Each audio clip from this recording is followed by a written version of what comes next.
നമസ്കാരം. Reporter T വിയും ഏഷ്യാനെറ്റ് ന്യൂസുമാണ്. ഒരു വലിയ യുദ്ധ സമാന സാഹചര്യം ഇന്ത്യ പാകിസ്ഥാൻ സംഘർഷത്തിന് ഒടുവിൽ യുദ്ധമില്ലാത്ത നാളിലേക്ക് കടന്ന സാഹചര്യം ഒക്കെ നമ്മുടെ മനസ്സിലുണ്ട്. നടക്കാത്ത യുദ്ധത്തെക്കുറിച്ച് ന്യൂസ് ചാനലുകൾ ഘോരഘോരം ചർച്ച ചെയ്യുന്നതും നടക്കാത്ത യുദ്ധത്തെക്കുറിച്ച് ചില നേതാക്കൾ യുദ്ധസമാനമായ അന്തരീക്ഷത്തിൽ പോർവിളിക്കുന്നതും യുദ്ധം വരട്ടെ എന്ന് ആഗ്രഹിച്ച് പോർവിളി തുടരുന്നതും ഒക്കെ നമ്മൾ കണ്ടു. ഇതിനൊക്കെ മുന്നിൽ നിന്നത് വാർത്താ മാധ്യമങ്ങളാണ്, ദേശീയതലത്തിൽ മുതൽ കേരളത്തിൽ വരെ. യുദ്ധം എന്ന് പറയുന്നത് ഞാൻ കഴിഞ്ഞ ഒരു വീഡിയോയിൽ പറഞ്ഞിരുന്നു, മലയാളത്തിൽ വാർത്താ ചാനലുകൾക്ക് റേറ്റിംഗ് കുറയുന്നതിനെ അതിജീവിക്കാൻ ഒരു അവസരമാക്കി അവർ മാറ്റാൻ സാധ്യതയുണ്ട് എന്ന്. സമാനമായ നിലയിലേക്ക് കാര്യങ്ങൾ പോയി. കഴിഞ്ഞ രണ്ടാഴ്ചയിൽ ഈ ഏറ്റവും ഒടുവിൽ വന്ന പാർക്ക് റേറ്റിങ്ങിൽ യുദ്ധത്തിൻ്റെ കോലാഹലങ്ങളുടെ റിസൾട്ട് കാണാനുണ്ട്. വലിയ കുതിപ്പ് ന്യൂസ് ചാനലുകൾക്കുണ്ടായി എന്നുള്ളതാണ്. അപ്പോൾ നിങ്ങൾ വിചാരിക്കും എന്താണ് രണ്ട് ചാനലുകളെക്കുറിച്ച് പ്രത്യേകം പറയാൻ എന്ന്. റിപ്പോർട്ടർ ടി വി കടുത്ത നിലയിൽ വിമർശിക്കപ്പെട്ട ഒരാഴ്ചയാണ് കടന്നുപോയത്. ഫേക്ക് വിവരങ്ങൾ പങ്കുവെച്ച കാര്യം നമ്മൾ സോഷ്യൽ മീഡിയ വലിയ തോതിൽ ചർച്ച ചെയ്യുന്നുണ്ട്. അതിൽ 2-3 ഇപ്പോൾ സാധാരണ മനുഷ്യന്മാർക്ക് പോലും അറിയാം. വിമാനത്താവളങ്ങൾ അടച്ചു, അതുപോലെ മറ്റു പല വെല്ലുവിളികൾ, അവിടെ തലസ്ഥാനം ഉൾപ്പെടെ ആക്രമിച്ചു എന്നൊക്കെയുള്ള വാർത്തകൾ പ്രത്യേകിച്ചും ഡോക്ടർ അരുൺകുമാറിനെ മുൻനിർത്തിക്കൊണ്ട് സോഷ്യൽ മീഡിയ ചർച്ച ചെയ്യുന്നുണ്ട്. ഇത് വലിയ വിമർശനത്തിനിടയാക്കിയിട്ടുണ്ട്. പക്ഷേ അതിനപ്പുറത്ത് അതിൻ്റെ തൊട്ടടുത്ത ദിവസം വാർത്താ ചാനലുകൾ തത്സമയ സംപ്രേഷണത്തിൻ്റെ വഴിയിലാണല്ലോ നീങ്ങുന്നത്. മിക്ക ചാനലുകളും ഇത് സംബന്ധിച്ച് ആ വിവരങ്ങൾ എന്നൊക്കെ പറഞ്ഞ് കൊടുക്കുന്നുണ്ടായിരുന്നു. റിപ്പോർട്ടറാണ് ഏറ്റവും കൂടുതൽ വിമർശിക്കപ്പെട്ടത്. അതിൽ വിമാനത്താവളം അടച്ചു എല്ലാം എന്നുള്ള വാർത്ത ഒരു പ്രധാന കേന്ദ്രമായി എന്ന് മാത്രം. പക്ഷേ ഞാൻ പറഞ്ഞു വരുന്നത് അതല്ല, ന്യൂസ് ചാനലുകൾ വലിയ തോതിൽ വിമർശിക്കപ്പെട്ടു എന്നുള്ള യാഥാർത്ഥ്യം ഉണ്ടെങ്കിലും തൊട്ടടുത്ത ദിവസം ഇവിടുത്തെ സകലമാന പത്രങ്ങളുടെയും ലീഡ് വാർത്ത എന്തായിരുന്നു? ആക്രമിക്കാത്തൊരു സ്ഥലത്തെ ആക്രമിച്ചു എന്ന് പറഞ്ഞുകൊണ്ട് ഇവരെ വിമർശന വിധേയമാക്കുന്ന അതേ വിഷയം തന്നെയായിരുന്നു. അതായത് പത്രങ്ങൾക്ക് ഇതൊക്കെ പരിശോധിച്ച് സെർച്ച് ചെയ്ത് കാര്യങ്ങൾ കൺഫേം ചെയ്യാനുള്ള മണിക്കൂറുകൾ കയ്യിലുണ്ട്. എന്നിട്ടും പത്രങ്ങളും അതടിച്ചു. പത്രങ്ങൾ എന്തുമാത്രം സ്വാധീനം ചെലുത്തുന്നു എന്നുള്ളതിൻ്റെ ഉദാഹരണമാണ് പത്രങ്ങൾ ചർച്ചകളിൽ പോലും ഇങ്ങനെയൊരു വാർത്താ പ്രളയത്തിൽ പങ്കാളിയായിട്ടും വരാത്തതിൻ്റെ കാര്യം. എന്തായാലും ന്യൂസ് ചാനലുകളെ കുറിച്ചാണ് നമ്മൾ പറയുന്നത്. ഈ ആഴ്ച റിപ്പോർട്ടർ ടി വി ഈ പറയുന്ന വിമർശനങ്ങളും കോലാഹലങ്ങളും ഒക്കെ നിലനിൽക്കെ തന്നെ റിപ്പോർട്ടർ ടി വി ബാർക്ക് റേറ്റിങ്ങിൽ 1ാമത് എത്തിയിരിക്കുന്നു എന്നുള്ളതാണ് പ്രധാനപ്പെട്ട ഒരു കാര്യം. പലവിധ സെഗ്മെൻ്റ് ഉണ്ട്. അതിൽ പ്രധാനമായി കേരള ഓൾ എന്ന് പറയുന്ന സെഗ്മെൻറ്റിൽ റിപ്പോർട്ടർ ടി വി 1ാമത് എത്തിയിരിക്കുന്നു. 22+ ABC എന്നുള്ള സെഗ്മെൻറ്റിലും തൊട്ടടുത്ത് നിൽക്കുന്നു, 1ാമത് എത്തിയിട്ടില്ല. ഏഷ്യാനെറ്റ് ന്യൂസിന് തൊട്ട് മുൻകാലത്ത് കുറച്ച് മാസങ്ങൾക്ക് മുമ്പ് 24 ആണ് 1ാമത് വന്ന് ഒന്നിലധികം ആഴ്ചകൾ 1ാമത് നിന്നൊരു ഭീഷണി ഉയർത്തി പിന്മടങ്ങുന്ന കാഴ്ചയുണ്ടായിരുന്നത്. അതിനൊരു കാരണമുണ്ടായിരുന്നു. റിപ്പോർട്ടറിൻ്റെ ഉദയമാണ്. റിപ്പോർട്ടർ ഈ 2ാം ജന്മം എന്ന് പറയുന്ന പോലെ 2ാമത്തെ വരവിൽ വ്യത്യസ്തമായ രീതിയിലാണ് അവർ മുന്നോട്ട് പോയത്. ന്യൂസ് പ്രസൻറ്റേഷൻ അപ്പുറത്ത് ന്യൂസ് പെർഫോമൻസ് എന്ന് ആരോപണം നേരിടുന്ന റിപ്പോർട്ടർ ടി വി ആ ശൈലിയിൽ മുന്നോട്ട് പോകുന്ന ഒരു കാഴ്ച. നേരത്തെ ഷിരൂർ സംഭവം ഉണ്ടായിരുന്ന സമയത്ത് 1ാമത് എത്തി എന്ന് കണ്ടതാണ്. പക്ഷേ വീണ്ടും ഏഷ്യാനെറ്റ് അവരുടെ പതിവ് ശൈലിയിൽ തിരിച്ചു പിടിക്കുന്നു. ഇപ്പോൾ ഈ ഇന്ത്യ പാക് സംഘർഷ സാഹചര്യത്തിൽ, ഓപ്പറേഷൻ സിന്ദൂറിൻ്റെ സാഹചര്യത്തിൽ റിപ്പോർട്ടർ ടി വി 1ാമത് എത്തിയിരിക്കുന്നു എന്നുള്ളതാണ്. അതിൻ്റെ വിശദാംശങ്ങൾ പരിശോധിക്കുമ്പോൾ യുദ്ധത്തേക്കാൾ വലിയ നാടകീയമായ പോയിന്റിൻ്റെ ഏറ്റക്കുറച്ചിലുകളാണ്. മറ്റ് ചാനലുകളുടെ നിലയിലും കാര്യമായ ശ്രദ്ധേയമായ ചില മുന്നേറ്റങ്ങൾ ഉണ്ടായിട്ടുണ്ട്. നമുക്ക് വിശദമായി ഓരോന്നിലേക്കും പ്രവേശിക്കാം. അതിനുശേഷം ഈ കാലത്ത് നടന്ന, ഈ ഒരാഴ്ചയിൽ നടന്ന കാര്യങ്ങൾ കൂടി നമുക്ക് പരിശോധിക്കാം. കേരള ഓൾ ആണ് ആദ്യം നോക്കുന്നത്. ഇത് ബാർക്ക് പ്രകാരം 18ാമത്തെ ആഴ്ചയുടെ റിസൾട്ടാണ്. കേരള ഓളിൽ റിപ്പോർട്ടർ ടി വി 1ാമത് എത്തി എന്ന് പറയുന്ന ഈ കേരള ഓളിൽ ഈ ആഴ്ച ഏറ്റവും കൂടിയ നിലയിൽ പോയിന്റ് വർധന ഉണ്ടാക്കിയിരിക്കുന്നത് റിപ്പോർട്ടർ ടി വിയാണ്. 23.68 പോയിൻ്റാണ് വർദ്ധിച്ചത് എന്നതാണ് ശ്രദ്ധേയമായ കാര്യം. അതായത് 5ാമതോ 6ാമതോ ഒക്കെ നിൽക്കുന്ന ചാനലുകളുടെ ടോട്ടൽ പോയിൻ്റാണ് റിപ്പോർട്ടർ ടി വിക്ക് വർധനയായിട്ടുണ്ടായിരുന്നത് എന്നുള്ളതാണ്. റിപ്പോർട്ടർ ടി വിക്ക് 74.03 ആയിരുന്നത് 23.68 വർദ്ധിച്ച് 97.71 പോയിൻ്റായി കേരള ഓളിൽ. 2ാമത് ഏഷ്യാനെറ്റ് ന്യൂസാണ്. ഏഷ്യാനെറ്റ് ന്യൂസിന് 14.31 വർധന ഉണ്ടായി. 77.9 ആയിരുന്നത് 14.31 വർദ്ധിച്ച് 92.21 എന്നതാണ് ഏറ്റവും ശ്രദ്ധേയമായ കാര്യം.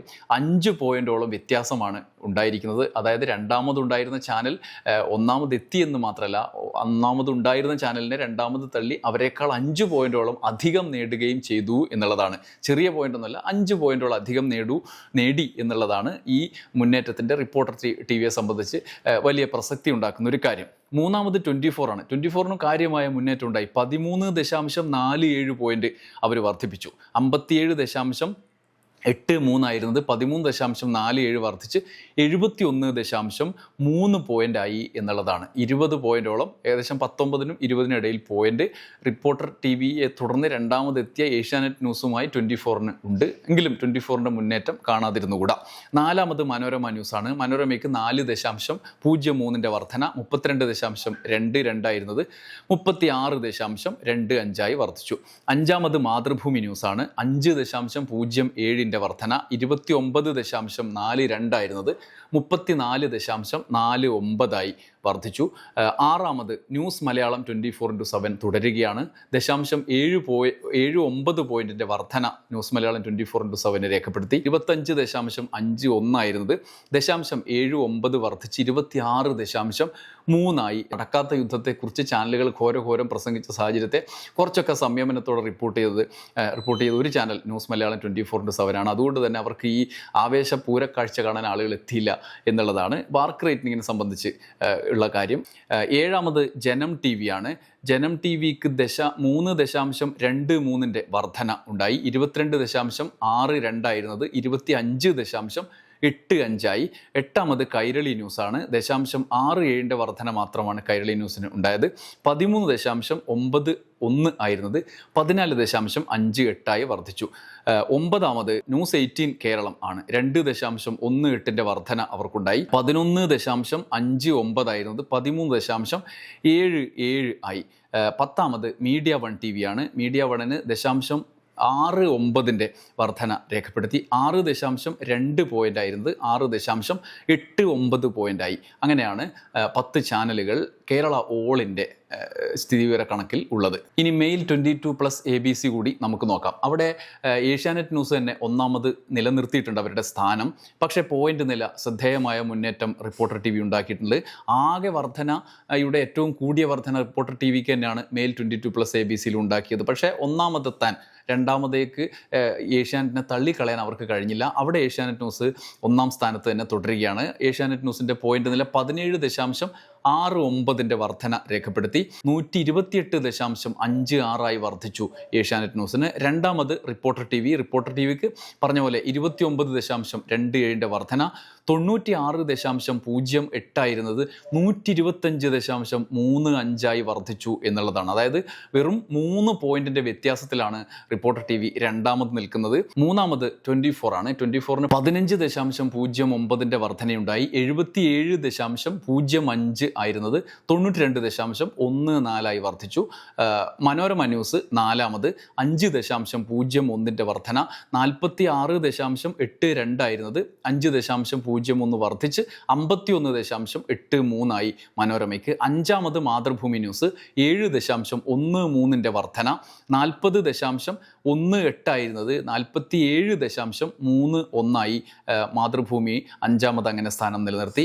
ആറാമത് ജനം ടി വി ആണ്. ജനം ടി വിക്ക് 3.35-ൻ്റെ വർധനയാണ് ഉണ്ടായത്. 33.3 ആയിരുന്നത് 3.35 വർദ്ധിച്ച് 36.65 അങ്ങനെ ന്യൂസ് മലയാളത്തെ ഏഴാമത്തേക്ക് തള്ളി ജനം ടി വി മെയിൽ 22+ ABCയിൽ ആറാമത് എത്തിയിരിക്കുന്നു. ഏഴാമത് ന്യൂസ് മലയാളത്തിന് 0.57-ൻ്റെ കുറവാണ് രേഖപ്പെടുത്തിയത്.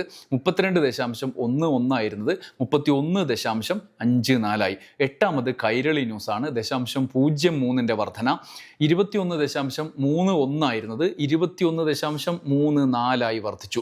ന്യൂസ് 18 കേരളം ഒമ്പതാമത്. 2.47-ൻ്റെ വർധന.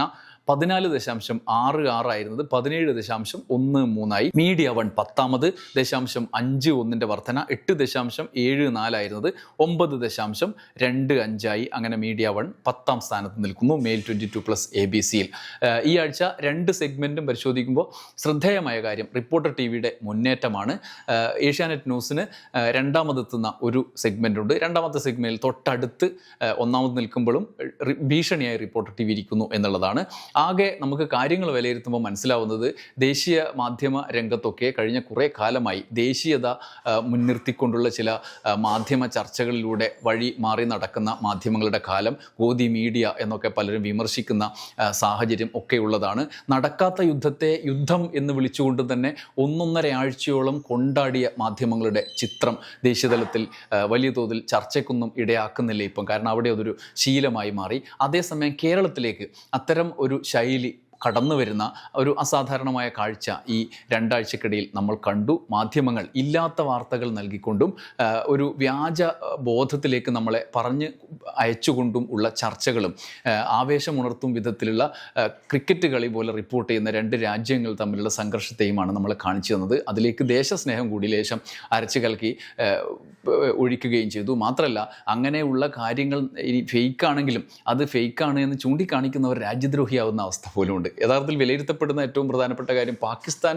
ഉൽപ്പാദിപ്പിച്ച വ്യാജ വാർത്തകൾ, പ്രത്യേകിച്ചും ഇന്ത്യയിൽ ചാനലുകൾ ഉൾപ്പെടെ മലയാളം ചാനലുകൾ പ്രത്യേകിച്ചും പ്രൊജക്റ്റ് ചെയ്തു. അതിനെ ആവേശപൂർണമായ സാഹചര്യത്തിലേക്ക് കൊണ്ടുപോയി ആളുകളെ ചാനലുകൾക്ക് പിന്നിൽ അണിനിരത്തി എന്നുള്ളതാണ്. അങ്ങനെ അണിനിരത്തുമ്പോൾ വിമർശിക്കപ്പെടുന്ന മാധ്യമങ്ങൾ വലിയ തോതിൽ ചർച്ച ചെയ്യപ്പെടുന്നൊക്കെയുണ്ട്. പക്ഷേ അതിനൊക്കെ അപ്പുറത്ത് അവരുടെ ഏരിയയിൽ അവർ ഉദ്ദേശിക്കുന്നത് എന്താണ്? ജനങ്ങളുടെ ഇടയിൽ എന്തെങ്കിലും വിശ്വാസ്യത നേടിയെടുക്കുകയോ അതിനനുസരിച്ച് ആളുകളെ ഉത്ബുദ്ധരാക്കുകയോ അല്ല. അതിനപ്പുറത്ത് അവരുടെ മത്സരത്തിനിടയിൽ മുന്നിൽ എത്തുക എന്നുള്ളത് തന്നെയാണ്. കുറേ കാലം മുമ്പൊക്കെ കേരളത്തിലെ രാഷ്ട്രീയ പാർട്ടികളുടെ വാർത്തകൾ ഒക്കെ നൽകി പിന്നീട് തിരുത്തപ്പെടുന്ന കാഴ്ചകളൊക്കെ നമ്മൾ കാണാറുണ്ട്. എന്നിട്ടും ചാനലുകൾ ആ തരത്തിലുള്ള വഴികൾ പിന്തുടരും. അത് ശരിയല്ലാതിരുന്നിട്ട് പോലും പിന്നീട് മറ്റ് രീതികൾ പിന്തുടരും. അപ്പോഴും ആ കാലത്തവർ മുന്നിൽ തന്നെയാണ്. ഇപ്പോൾ ഏറ്റവും ഉദാഹരണമാണ് ഒടുവിലത്തെ വയനാട്ടിലുള്ള വ്യാജ വാർത്ത. വയനാട് ദുരന്തമുണ്ടായതിനു ശേഷം ചെലവഴിക്കാത്ത തുക ചെലവഴിച്ചു എന്ന് പറഞ്ഞ് കേരളത്തിനെതിരെ ഒരു വ്യാജ പ്രൊപ്പഗണ്ടയുടെ ഭാഗമായി മലയാളത്തിലെ മിക്ക ന്യൂസ് ചാനലുകളും പെരുമാറിയത്. എന്നിട്ടോ ആ വാർത്ത തെറ്റാണെന്ന് കണ്ട് ഒറ്റ വരിയിൽ തെറ്റ് കൊടുത്തു. അത് ശരിയല്ല എന്ന് ചില ചാനലുകൾ കൊടുത്തു. ചില ചാനലുകൾ മൈൻഡ് ചെയ്തില്ല. ചില പത്രങ്ങളും സമാന രീതി പിന്തുടർന്നു. പക്ഷേ അവരുടെ വിശ്വാസ്യതയ്ക്ക് എന്തെങ്കിലും ഇടിവ് സംഭവിച്ചോ? ഇല്ല. അതിനപ്പുറത്ത് ആ വാർത്ത അന്ന് ഒരുപാട് ആൾ കണ്ടു, റേറ്റിങ്ങിലൊക്കെ അവർ മുന്നിലേക്ക് എത്തി.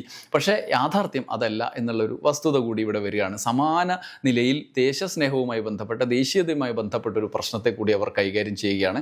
ഒരു നടക്കാത്ത യുദ്ധത്തെക്കുറിച്ചുള്ള ചർച്ചകളും ആവേശഭരിതമായ റിപ്പോർട്ടിങ്ങും ഫേക്ക് ന്യൂസുകളുടെ ആഘോഷവും ഒക്കെയാണ് നമ്മൾ 80% കണ്ടത്. അത് അവരുടേതായ നിലയിൽ വിജയിക്കുന്നു എന്നുള്ളതാണ്. ഇവിടെ വിജയിച്ച ചാനലുകളെ കുറ്റപ്പെടുത്താനും വിജയിച്ച ചാനലുകൾ കുറ്റപ്പെടുത്തേണ്ടതാണ്. കാരണം വസ്തുതകൾ അങ്ങനെയല്ലല്ലോ. വിജയിച്ച ചാനലുകൾക്കെതിരായി നിലകൊള്ളാനും ഞങ്ങളാണ് മെച്ചം എന്ന് പറഞ്ഞ് നിലകൊള്ളാനും മുൻനിര ചാനലുകൾ തന്നെ രംഗത്ത് വരുന്ന കാഴ്ച കൂടി നമ്മൾ കാണുന്നുണ്ട്. പക്ഷേ എല്ലാവരും ചെയ്തുകൊണ്ടിരുന്നത് പലപ്പോഴും ഇങ്ങനെയൊക്കെ തന്നെയാണ്. അതിനാണ് ഉദാഹരണമായി ഞാൻ വയനാട് പറഞ്ഞത്.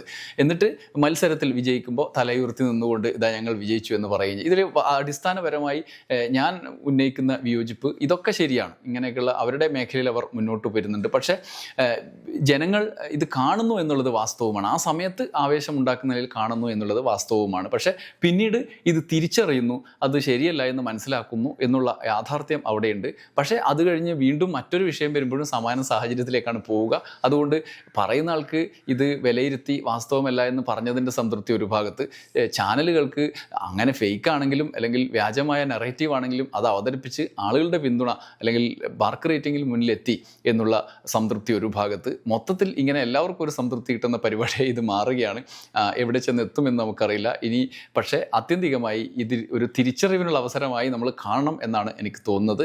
നമ്മുടെ റിപ്പോർട്ടിങ്ങിൽ ഉണ്ടായിരിക്കുന്ന ഈ മാറ്റങ്ങളെക്കുറിച്ചുള്ള ഒരു ബോധം നമുക്കുണ്ടാവണം എന്നുള്ളതാണ് നമുക്ക് തോന്നുന്നത്. ഇതാർക്കും ക്ലാസ് എടുക്കുന്നതിന് വേണ്ടിയിട്ടല്ല, നമ്മളൊരു പ്രേക്ഷകൻ എന്നുള്ള നിലയിൽ നമ്മുടെ ആകുലത, ആശങ്ക ഒക്കെ പങ്കുവെക്കുക എന്ന് മാത്രമാണ്. എന്തായാലും റിപ്പോർട്ടർ TV ഒന്നാമതെത്തി എന്നുള്ളതാണ് സമീപകാലത്ത് ടെലിവിഷൻ ചാനലുകളുണ്ടായ റിപ്പോർട്ടർ TVയെ സംബന്ധിച്ച് നിർണായകമായ നേട്ടം.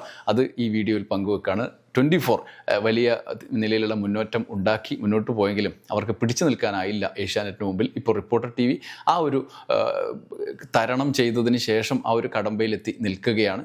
ഇനി ഇത് തുടരാൻ കഴിയുമോ എന്നുള്ള ആകാംക്ഷ നമുക്കുണ്ട്. ആ നിലയിൽ മാർക്ക് റേറ്റിങ്ങിന് അടുത്ത ആഴ്ചയെ നമുക്ക് ഉറ്റുനോക്കാം. നന്ദി, നമസ്കാരം.